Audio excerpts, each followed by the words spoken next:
വേണാട് വാണ പെരുമാൾമാരിൽ അവസാനത്തെയാളാണ് രാമവർമ്മ കുലശേഖര പെരുമാൾ.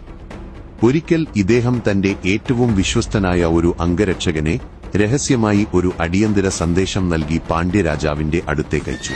കൊല്ലം ചെങ്കോട്ട വഴി ആര്യങ്കാവ് ചുരത്തിലൂടെ വളരെ രഹസ്യമായി മധുരയിലെത്തിച്ചേരണം. കുളമ്പടി ശബ്ദം കേട്ട് ആ കൊടുങ്കാട്ടിൽ തമ്പടിച്ചിരുന്ന 15ഓളം കൊള്ളക്കാർ കുതിരയെ വളഞ്ഞു. കാട്ടിലെ കാവൽ ദേവതയായ ആര്യങ്കാവിലമ്മയെ ഉറക്കി വിളിച്ചു, അമ്മേ, രക്ഷിക്കണേ. അല്പസമയത്തിനകം ദൂരെ നിന്നും കുതിര കുളമ്പടി നാദം അടുത്തുവരുന്നു. അശ്വാരൂഢരായ കുറെ ഭടന്മാർ കയ്യിൽ വാളുകളുമായി എത്തി കൊള്ളക്കാരുമായി ഏറ്റുമുട്ടി. ഈ തക്കം നോക്കി യുവാവ് തന്റെ കുതിരയെ അതിവേഗത്തിൽ ഓടിച്ചു മധുരയിലെത്തി. സന്ദേശം നൽകി മറുപടിയും വാങ്ങി മറ്റൊരു വഴിയിലൂടെ തിരിച്ചെത്തി. വിവരങ്ങളെല്ലാം പെരുമാളിനെ അറിയിച്ചു. മധുരയിലെ മറുപടി നമുക്കനുകൂലമാണ്. അല്പസമയത്തിനകം അദ്ദേഹം രത്നം പതിച്ച ഒരു വാളുമായി വന്നു. ഇതാ, ആ വാൾ എടുത്തുകൊള്ളൂ.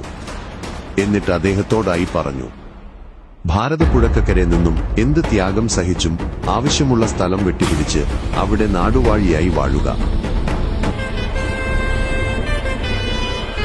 അവിടെ നിന്നും ദേവിയെ തന്റെ രാജ്യത്തിലേക്ക് കൊണ്ടുവരിക എന്ന ലക്ഷ്യത്തോടെ അദ്ദേഹം ആര്യങ്കാവ് ചുരത്തിലെത്തി വ്രതമാരംഭിച്ചു. തപസ്സു ചെയ്ത് ദേവിയെ പ്രത്യക്ഷപ്പെടുത്തി.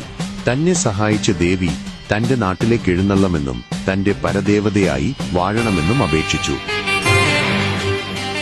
ഭാരതപ്പുഴ വരെ ദേവിയെത്തി.